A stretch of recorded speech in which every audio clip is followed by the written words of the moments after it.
Hi everyone. Today let's talk about where pros would put money right now, as well as some thoughts about higher interest rates for longer to come. Do me a quick favor and like and subscribe and watch the video till the end to help out the channel, and let's get started. So where would the pros invest $10,000 right now? It is worth noting that they do pick quality stocks just like everybody else. So right now they're looking at quality stocks, which is picking the best companies from the S&P 500, NVIDIA, Meta, Microsoft, Visa, MasterCard, some of the best companies in there. And quality has really outperformed here. You can see US quality doing very well. And this includes with dividends. You have IVV here as well, which is the S&P 500. So quality doing extremely well, quality driving the S&Ps here recently. They're also looking at emerging markets. I'm not a huge fan of emerging markets. Typically the US outperforms, but it is significantly more expensive here in the US versus PE ratios overseas. Some of that is due to economic risk, like China with their government. So you do have to factor things like that in. However, there are some opportunities there. They also mentioned corporate bonds. It's always good to own some bonds. I'm not a huge fan there either. I think if you want dividends, selling options against your shares is probably the best method. But that's their take right now, and I think quality is probably the best look in the current market. And the reason that I wanted to highlight this right now is because they are pointing at equity as the best place to be. And what this article is saying is that interest rates could be higher for longer because we've seen a significant decline in interest rates from the mid-70s when we had those extremely high interest rates, and then they basically bottomed out here in the 2010s timeframe. But now that we could be seeing some cuts from the Federal Reserve, it might be valuable to start pushing that money into value-related stocks and higher quality companies in order to get that dividend versus having that money sit in savings accounts. And lastly, for this article, they do mention that if savings were to dry up,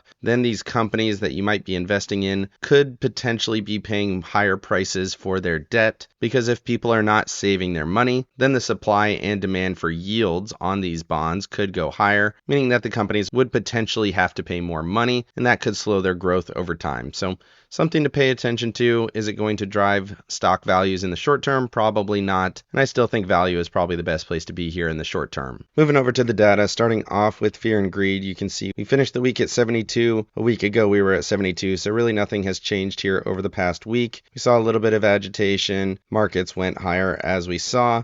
And then breadth still hovering, put call ratio still hovering. We saw the VIX break down a little bit back into that 13 area. And then bonds, safe haven demand still sitting in regular greed. And then junk bond demand sitting in extreme greed. And then moving over to the AAII survey, you can see from week to week, we really did not change a whole lot. Bulls did go down a little bit. Neutral went down a little bit. And you can see a pretty decent resurgence actually of the bears, which is interesting considering the move that we saw after the FOMC. It seemed like markets were quite bullish. Saw a little bit of weakness into the end of the week, but this survey closed on the 20th. It should have included the FOMC, and we did see a little bit of bears coming through. So pretty interesting. 3 weeks in a row of bears sitting in that 21%, and then we saw that step up to 27%. So we'll see if that has any follow through over the next week.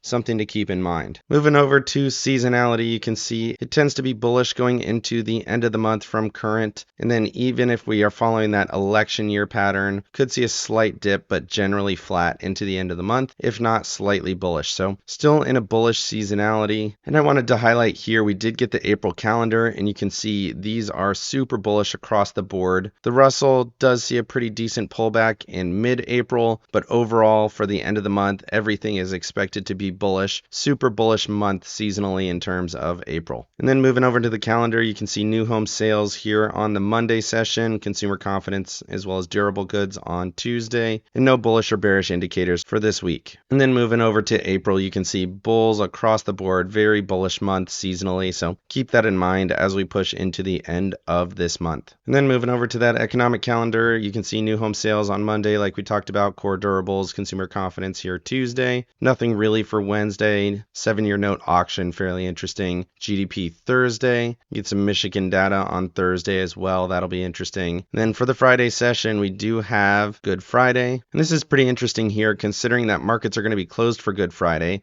but we still have a bunch of data coming out. So core and headline PCE, that is the Fed's favorite indicator for inflation. And then you can see we have Jerome Powell supposedly speaking here at 11:30, and all of that is happening while markets are closed. And then on the Monday session, 1 April, you can see we do have some economic data, ISM manufacturing prices, as well as PMI JOLTS openings on the Tuesday following. So tons of data on that Friday session, and then some already on the Monday session. And all of that is going to happen while markets are closed. So it'll be interesting to see how markets open on that Monday session. Moving over to Max Pain for the Friday session, absolutely colossal. So already 2.3 million options, tons and tons of options for an off week. This is not a third week options expiration or anything like that. We already have 2.3 million options. Put call ratio at 5.67, absolutely massive. Let's go ahead and zoom out here. You can see where those options are all at. Super low, out of the markets, 420, 425, 440, 445. I don't think we're going to see prices anywhere near those levels. And even close to the money here, you can see tons and tons of puts, almost no calls in the market. So to me, that means that markets are going to be bullish this week. It just seems super challenging for markets to continue to go down when there's very little bullishness in markets. We have a lot of bearishness, even with Max Pain sitting a little bit more than 1% lower from current prices. Put wall at 515, top of the puts at 526. And then moving over here to the charts, starting off with the SPX on the monthly, you can see everything here is still super bullish. Momentum bullish, RSI bullish, not quite overbought yet, just a few points off of it. Based on how this month is going, I would expect to hit overbought conditions. It's been a very strong month, 2.71%. So far, looking pretty good. You have a monthly trend here all the way up at 5,500, and you can see that's the same trend line marking the tops here in January of 22, December of 21. So we'll see how that plays out. All the medium-term trends we have broken above those, so we'll see how that one's playing out. And then looking at the weekly chart, I do have one additional trend line. I'm not sure why it doesn't populate on my monthly chart, but you can see this trend line here at 53.34 or so, about 100 points higher than current levels. Again, everything on the indicators looks super bullish, momentum bullish, RSI still super overbought here at 78.4, so do keep that in mind. But again, very powerful weekly close, 2.29%, looks very good, and we've had most of the monthly gains in that last week, so very powerful. Everything looks good. And I want to zoom out and show you that trend line that I'm talking about. I've had to get a little bit creative with the trends. I don't typically like to do that, but you can see it marks a low here in March of 2003, marks this kind of interaction here in August of 2008, hit it again here in April of 21, and then again here in April of 22. And you can see that interaction was valuable. So we broke through it, came back, retested that, tested it again, and then held, tested initial test, bounced to the 21, broke through, a little bit weaker here than you would have wanted to see, tested that 21 EMA again, and then once we broke through it pretty substantially there.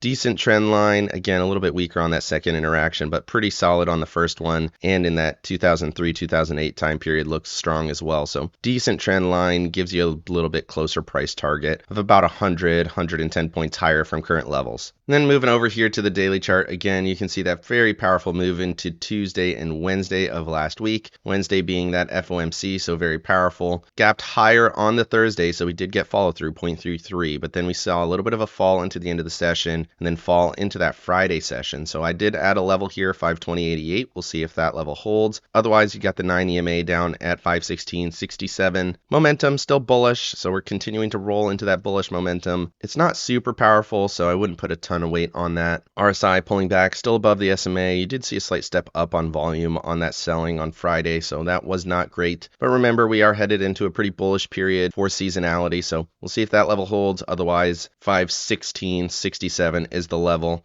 at that 9 EMA and at the trend. If that 520.88 breaks, and just to give you a little bit more context, you can see that gap higher and fall.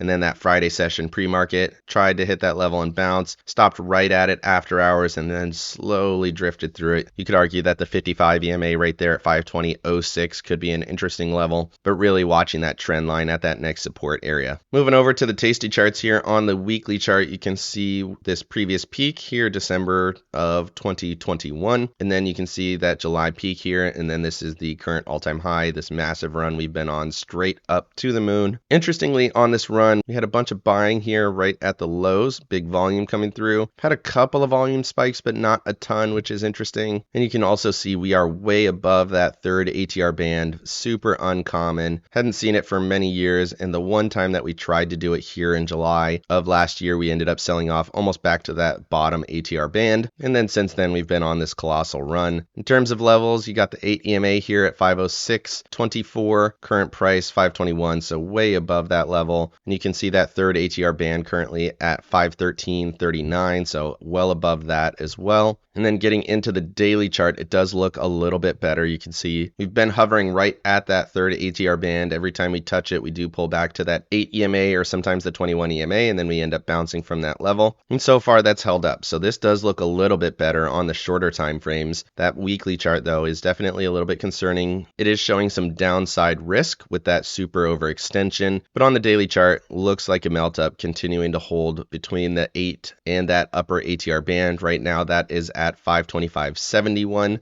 which does give you a little bit more room to the upside. And then here you can see on the 4-hour chart, we did hit that third ATR band. We pulled back into the inside here, 21 EMA at 519.42.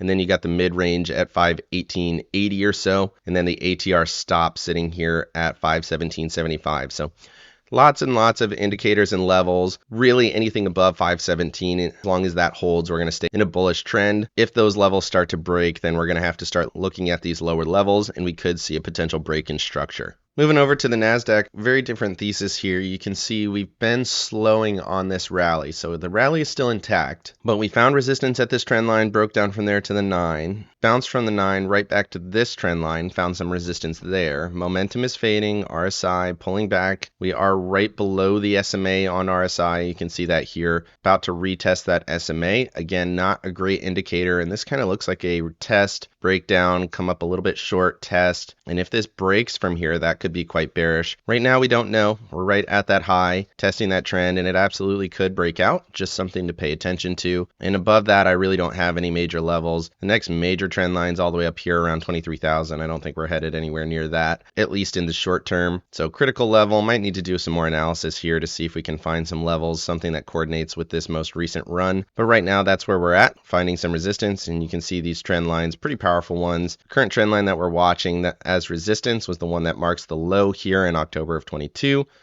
Marks a lot of price action through this move here. Low in August of 23, candle break here in September of 23. And then we've been kind of riding that trend line here for a couple of weeks. And we'll see if this comes up as some resistance over the next week or two. And then moving over to the daily chart, you can see that same setup that I was talking about. We've been moving within this trend here. We were hovering in that upper quadrant, and then we moved to the lower band, which is fine. And then we got a break of that lower band, dipped low, ended up holding 438, touched that level here, rallied back up to the resistance, and my level at 446.66. We'll see here if that trend is going to break. It needs to do it pretty much right now and start to push back into this lower band. That would put your resistance up around 458.50 or so. But right now you can see this looks quite weak with a breakdown, retest, and if it breaks down from here, that could be a structural change with a clear double top and a trend change. Otherwise, momentum and RSI still showing fairly bullish, momentum swinging towards bullish, and those last two candles of the week were bullish, but again, critical point here for the NASDAQ. And then looking at the weekly chart on the Tasty charts, you can see we are riding that upper ATR band that's currently at 451.90, so we do have a little bit of room. Not quite the same thesis as the SPY where we're way over on that indicator. Right now we're riding that between that upper ATR band and the 8 EMA at 435.13. So based on that, you have about 10 points of downside potential to that support level. And you can see on this run that 8-week moving average has been holding up quite well. The more concerning part is that this volume weighted MACD is definitely rolling to the downside. We'd been on a very solid upswing, volume coming through, and then we've been trending higher as this volume weighted MACD is starting to fade. If this crosses into bearish territory, that's typically when we start to see weakness. It doesn't work quite the same way as the regular MACD. You can see as long as it's on the bullish side, we're in good shape. And then as soon as we crossed into bearishness here in August of last year, then we saw bigger breakdowns First push, it was holding up okay. We got a bounce. And then once we broke into bearish territory on the MACD, you can see we got much lower lows. Even on that move on the weekly chart, though, we did hold that ATR stop, which was trading at 340 or so. And now here we have an ATR stop trading all the way down around 398.30, which gives you about a 10% correction if this does start to break down to that ATR stop. So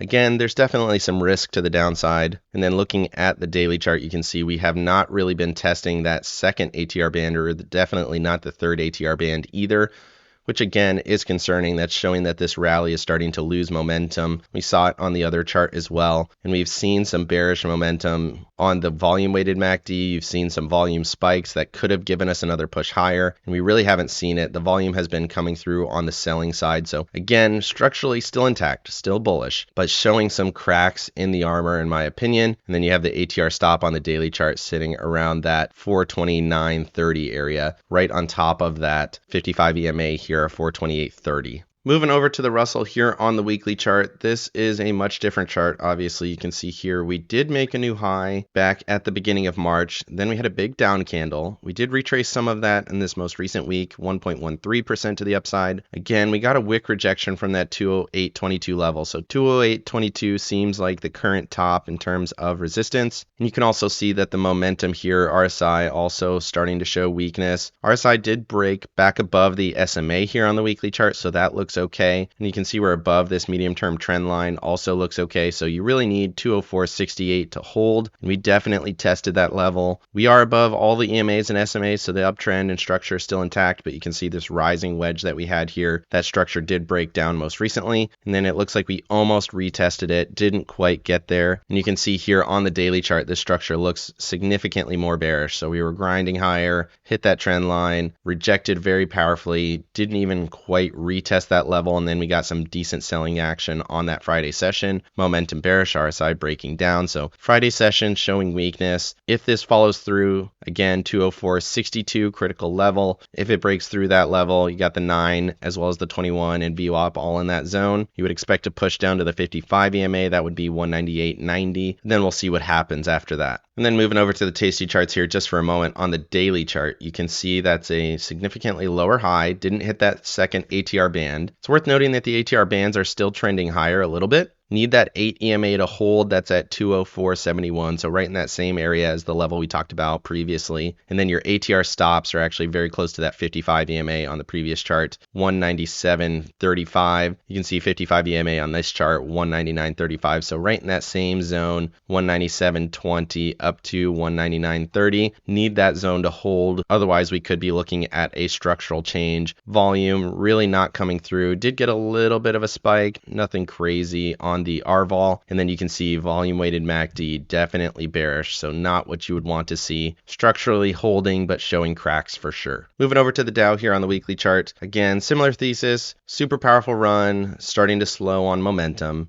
Hitting some trend resistance here. Momentum has been fading for a while on the MACD. RSI broke back above the SMA here at 74.14, above that 72.26 level. So this looks okay still. Got an initial break and a push higher, so that looks all right. In terms of structure, everything still looks bullish. The week was pretty strong at 1.95. That's a big week for the Dow. So again, everything's strong. And then looking at the daily, it really needs to get above this trend line. You can see that Wednesday into the Thursday, strong push on the FOMC catalyst. And then that Friday session was quite weak, 0.81, right at the trend line. That's multiple rejections we've seen from this trend line. And we had been hugging this upper trend line, which we did not get to by any means. Didn't hit it here, had another attempt here, have not broken anywhere near that level. Momentum on the daily, still bullish, RSI breaking down, but still above the SMA. Trend support around that 393.30 level, 9 EMA at 391.66. We'll see if those levels start to hold. This does look like an upswing, so you can see consolidation, upswing, might just be a retest and a continuation, but you do have to pay attention to that Friday candle. Pretty powerful on the move, and it did close on the low, which is quite bearish. And then taking a quick look at the tasty chart, really no additional information here. We did push very close to that third ATR, which is at 399.52. Didn't quite get there on the Thursday session, pulled back a little bit on the Friday session, and you can see 8 EMA at 392.60, so that's your current support, mid-range around 390, and then ATR stops did step up over the last Thursday Friday level, and that's going to be 385.30. So critical zone in here, volume volume did come through pretty decently over those two candles, and then momentum did step into bullish on that Friday candle on the volume weighted MACD. So structurally this still looks okay, looking for a push back up to that third ATR band around 399.60. Moving over to the equal weighted S&Ps, this structure actually looks quite a bit better than some of those other charts. You can see here it's been a massive run. We've only had like 1 or 2 bearish weeks in here. Still overbought, but momentum still looks decent. It's hanging in there. It is trending down slowly, but strong week, 1.35%. And that was a very strong close. That is the second close above this level, 164.87. That's the peak here going back to December of 21. And it does look like it is set to go higher. Let's go ahead and extend out this trend line here a little bit. Pretty much riding that trend line to the upside makes sense. You'd like to see it break above it, maybe gain some momentum, but as long as we continue to hover along that trend, we're going to be in good shape. Current trend resistance is up around 168.80, and you can see that here on the daily trend. Hit that level. We've been riding it for a while. Found a little bit of resistance in that zone down on the Friday session. Again, the daily chart just does not look nearly as good. You can see momentum did step back down to bearish, RSI breaking below the SMA. Not a ton of volume, so maybe you don't see too much of a follow through. This was a clear move higher, consolidation, break higher. 21 EMA sitting at 164.50, just below the level, VWAP right in that same zone. You want to see that hold. Might see a pullback to that level and then a push higher, but right now everything still looks bullish. And then moving over to the Tasty charts here just for a moment, you can see that third ATR band acting as resistance right in line with that trend line. Hit the ATR band, pulled back, hit the ATR band, pulled back. So makes sense. You can see ATR stops 162.60, third ATR band to the upside 168.55. So all in that same zone, 8 EMA 165.90, but really that 21 EMA 164.30 is the level. We want to see that hold and then push back up to that ATR band. The other concerning thing here is that the volume weighted MACD has been rolling down for a while and we haven't seen price action follow that. You can see here it's happened before. We had a little bit of bearish movement on the MACD with price going higher. Eventually it does follow through. We did have a peak and then it pulled back to the ATR stops, which again would be around that 162.60 area. Might not be on this first pullback, could hold like it did here, but eventually it did make a lower low, pulling back from those peaks from that third ATR band as well. Moving over to the ratio, starting off with SPY Russell and NASDAQ SPY, you can see the SPY was outperforming the Russell. That's 2 weeks in a row of outperformance, but really we're in this consolidation right in this same zone of resistance between 252 and 258. So to me, it seems like the Russell could bounce and then outperform slightly this week if we bounce off of this resistance here. Momentum slightly bullish, RSI slightly bullish, so maybe not something to keep an eye on. Maybe a little bit more SPY outperformance. You can see the SPY was outperforming the NASDAQ here over the past couple of weeks. We did have a slight bounce on this most recent week, just a little bit, but momentum and RSI still look weak here. So SPY looking strong. And really what this tells me is to be a little bit more conservative with my NASDAQ and Russell covered calls. Try to be a little bit more conservative, collect a little bit more credit versus trying to give myself more upside based on these ratios. And then moving over here to SPY divided by the M2 money supply, you can see this still looks super bullish on the weekly chart. Super overbought. Momentum looks basically the same as the SPY chart. The difference here is that you can see this July peak was the same as the all-time high, which was the same as the pre-COVID high. So this is a ratio, but we have definitely gotten super extended, going straight up here into that 24.5 to 26-ish almost area. This is a very extended level. We've talked about this many times. Let's go ahead and go monthly.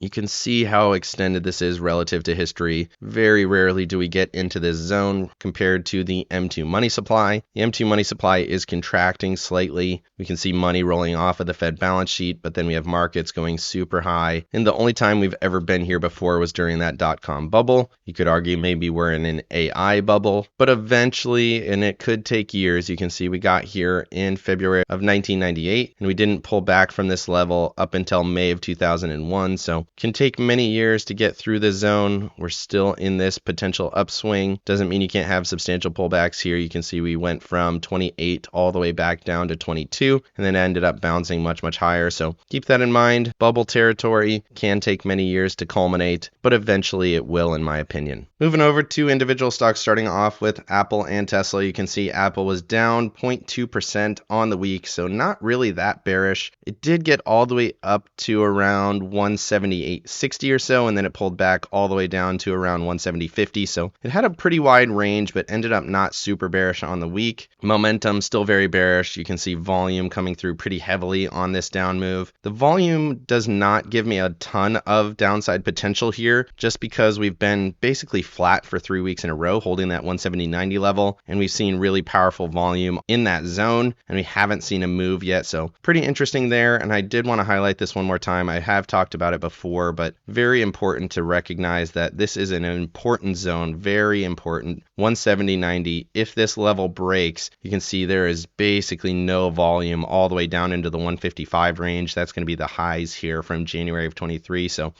if this zone breaks, lots of downside potential. I'd be watching for that 200 SMA at 150.32, but right now it's still holding structure, still support, but definitely showing weakness. And then looking at Tesla, similar thesis, big down moves 2 weeks in a row, ended up holding this week, 0.4 to the upside, and that's a pretty solid inside candle as well. So we'll see how that plays out. Right now, this is a move down, bear flag, move down. We're not getting that full culmination of the move yet. It seems to be holding 167.30. Again, zooming out here, you can see there is not a ton of volume at this current level. The next high volume area is way, way lower. I don't think we'll get down to that level. Let's see if we can find anything better. So your next volume support would be down around the 140s, down around this zone here. And then your most recent low is all the way down around 102.40. So a couple of levels that are interesting in there for me. Right now, still a bearish thesis, 152.40. If that level breaks, that's going to be quite bearish. Moving over to Broadcom and NVIDIA. If you're in the AI play, these are the places to be. NVIDIA obviously leading that move. Got all the way up to that upper trend, pulled back. It's been hovering around this slightly lower trend. Hit it on that last week, momentum bullish, RSI bullish, super overbought as always. RSI up at 91.06. I don't know if I've ever seen an RSI that high, especially on a weekly chart, super high. We've seen volume start to taper a little bit, nothing crazy. Obviously, very powerful move. It's been straight up for many weeks in a row, basically since the start of the year, bullish candles every single week. And another one here this week, 7.35%. And then AVG also having a very powerful week, 9.55%. Coming off of VWAP, back above 1281,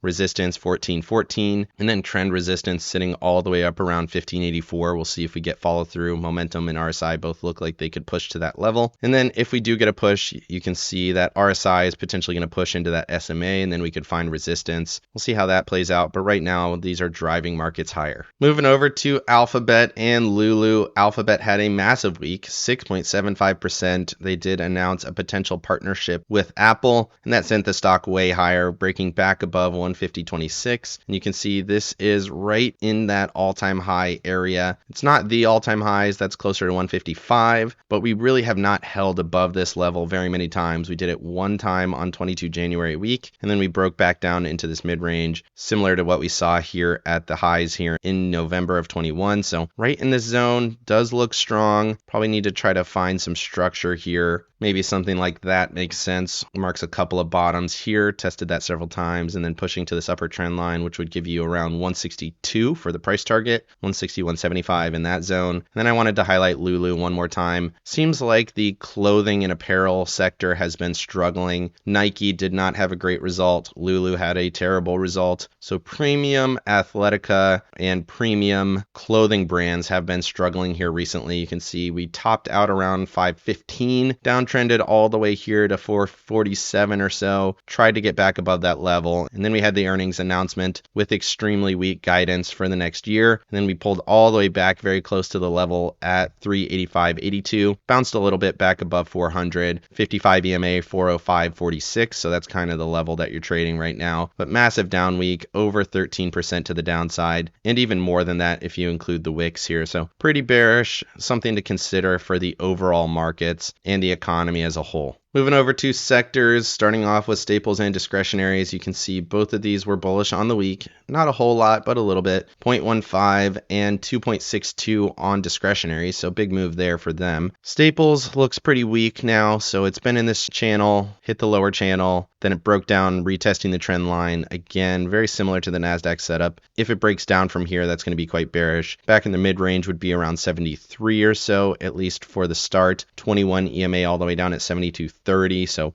in that zone, 72.50, potentially up to 73.20 or so. Seems like the area you would find some support coming through. It is still a bullish structure in terms of being above all the EMAs and SMAs, still showing bullish weeks. But again, looks like a weak setup there. Let's look at it on the daily chart so you can see what I'm talking about. Breakdown, retest, breakdown on that Friday candle, bearish momentum. RSI looks weak. Broke down, retested the SMA, broke down again. So looks quite weak. Again, 21 EMA there, 75.25. We'll see if that holds. And then discretionaries, strong week, held this kind of intermediate support, held the trend line, as well as VWAP in there at 177.73. See if that level holds. And then 185.36 has been resistance a few times now. We'll see if we can get above that upper trend line, currently at 187.20. We'll see if we can get there. Momentum did step to bullish, but RSI right on top of that SMA, you can see broke down, retest. If it's going to break down, it's probably going to do it here. So just keep that in mind. And then looking at the daily, you can see a push into that zone as resistance, held the trend support,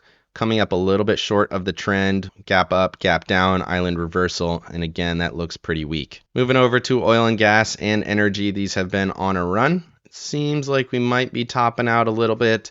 Energy hit my target at 92.80, so that looks like a point where we could see some pullbacks at least. 21 EMA all the way down at 88.81, so if we see a pullback, I want to see that 21 hold. 89.89 is a level for me as well. And then oil and gas came up a little bit short of the target, 154.13, support down at 145.92, and then 21 all the way at 144.29, so might see some pullbacks. You can see both of these super overbought, momentum starting to fade a little bit. So just keep that in mind. It's been a strong run. Seems like we might see some pullbacks. Moving over to industrials and transports, you can see industrials continuing this massive run. Weekly chart here, you can see very, very powerful run. Again, another strong week, 2.6% right to the trend line. See if it breaks it here, pushing up to that next one. That would be up around 127.78 or so.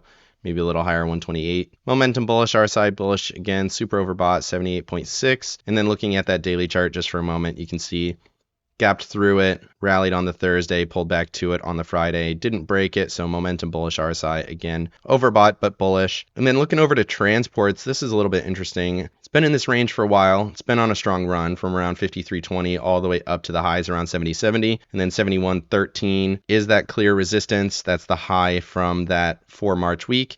Touched it again this week. We'll see if we can break above that level. Let's go ahead and go full screen here. It's been an interesting chart, critical zone right at the peaks from all of these levels on a closing basis, and then you have that all-time wick high. See if it can get above there. Momentum fading, RSI bouncing off the SMA.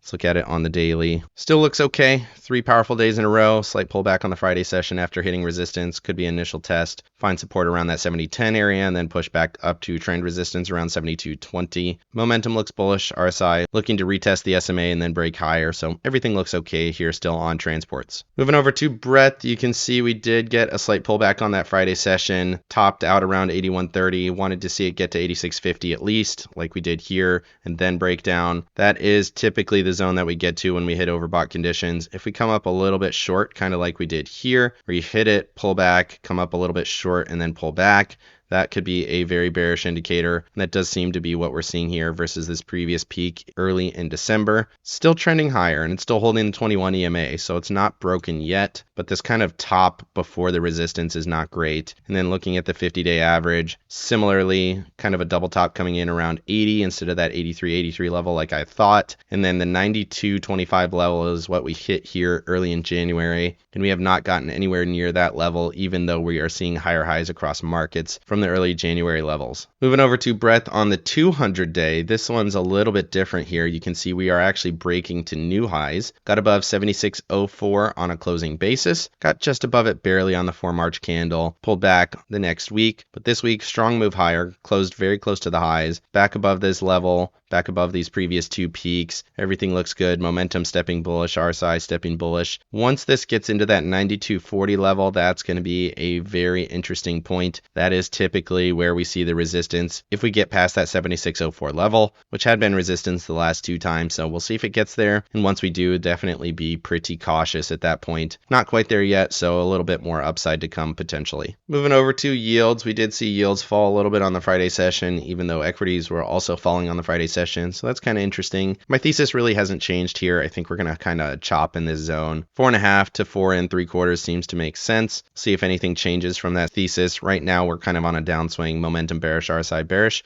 potentially coming into that 55 EMA area at 4.49. And then looking at the 10-year, similar move, pulling back over the last couple days, 55 EMA 4.16. We'll see if that level becomes interesting. And right now, that's what I'm looking for. A little bit of weakness in yields might give equities a little bit of a bounce, but I don't expect to see any major swings in yields right now. I think markets have gotten their hands all the way around what the Fed is doing. Moving over to the dollar, this is one of the more concerning charts to me. You can see very powerful moves on the Thursday, Friday session. And you can see those here on the daily charts. Got to my level 104.4, closed just barely above it. Momentum bullish, RSI super bullish. You can see this structure as well, higher lows. We were getting lower highs on this trend line. We've broken that trend line, looks powerful. Next resistance 105.50. And look at this on the weekly chart as well. You can see this downtrending line, weekly closes, holding that line. Very powerful move here this week. Closed well above the trend, momentum bullish, RSI bullish. This dollar strength could absolutely spell some weakness for markets if this rally continues, and it absolutely looks set to. You can see that trend resistance all the way around 106. And the last time we were seeing peaks around that level, you can see October of 23, which was that market low. And then we saw that very powerful rally in equities and this very strong down move in the dollar, which bottomed around that December level. And then we've kind of been chopping sideways, holding a higher low here. And like I said, if this dollar looks powerful, that's going to be a very bearish thesis for markets, in my opinion. And it really looks set to rally pretty aggressively, in my opinion. Moving over to bonds. Bonds have actually been rallying this week. Pretty strong move. Makes sense with yields going down a little bit. JNK 0.79, TLT 1.12. And you can see it's been holding right in this VWAP area and the 9 EMA. It had been a very powerful upswing, so it needed a long time to cool, and it's been here for weeks. We got here early in December, and we are here again still in mid-March. Tested this trend line here up around 95.40, rejected a little bit from that level. Friday session was quite weak. We'll see if we can get up to 95.61. Almost got there on that 26 December week, but this seems to be holding higher lows, showing some strength there, even with momentum basically neutral, stepping slightly to bullish. RSI right at the SMA. You want to see that break higher here. And then TLT similarly holding 92.82. Critical zone. We've been here for a couple of weeks. Need that level to hold and then push to that 96.50 level. 55 EMA on the weekly chart has been resistance several times. You can see it here and here. That's going to be 96.97. So interesting right in that level. Critical zone. If it can get above there, I would expect $100 after that. And then you could see we'd be back into this previous consolidation, 103.70 and potentially 108.80 would be in range. But critical resistance on that 55-week moving average. And that would mean that yields would need to pull back fairly substantially, which I'm not sure that they're going to. Like I said, I think yields will probably hold in the zone right now. Moving over to volatility on the daily chart, you can see we had 3 really strong days of selling from Monday to Wednesday. Friday, Thursday, pretty strong wick rejection all the way down to that 1240 area. And then look at that bounce on Friday, fully engulfed, slightly bullish, 1% to the upside. Wouldn't shock me if we saw bounce into the 13, 75, 14 area, back into the middle of this range. Still a downtrend, still structurally broken here. So we're below these previous lows, lower low setup. We'll see how that plays out. Could establish a lower high and then break back into the zone. But something to pay attention to. Slight bounce on that Friday session, similar to this. Big move down, slight bounce. Ended up getting a little bit of choppy price action at some higher levels, and then broke back down. That's kind of what I'm expecting here. Slightly higher level, then a break back down. Moving over to my accounts, you can see I made some money on the week, which makes sense. Everything was good. Current P&L on the year, almost 5,000, pretty solid there. And then looking at the IWM, still sold a 205 for the Monday session, so covered call for about $1. right at the money, and it was down a little bit after hours. So looking to make about 0.5% solid there. And then Q's took delivery of those shares. That was at 448, but I did get some credits on that, rolled it a couple of times. So not terrible. I think my cost basis was a little bit below 447 on that. And then I did sell some calls on the Friday session to lower it further. So probably in the 446s. And then you can see I sold a 446 for the Monday session for $1.46, again, dropping that cost basis down. So collecting around $300 there looks good. And then I have a 444 on this poor man's covered call. I am a little bit concerned about the move on Friday. See if we get a little bit more move into the Monday. But right now, decent protection on that. $250 profit, giving me some upside room, but still downside protection. And that played out well on that Friday session for the IWM. I had a 205 on there for Friday as well, which gave me plenty of protection on that position. If markets look strong, I'll roll these out and up. And if they're weak, I'll probably roll them down throughout the session and see if we can collect a little bit more protection. Right now, basically neutral, if not a little bit bearish, to be honest. Otherwise, let me know down in the comments section what you think of the markets. Where are you putting your money right now? And where do you think savings and equities are going over the next several months? Definitely like and subscribe if you got any value out of this video, and make sure you hit the bell so you don't miss out on any future episodes. Of course, none of this is financial advice. This is all for entertainment purposes. Good luck in your trading and have a great day.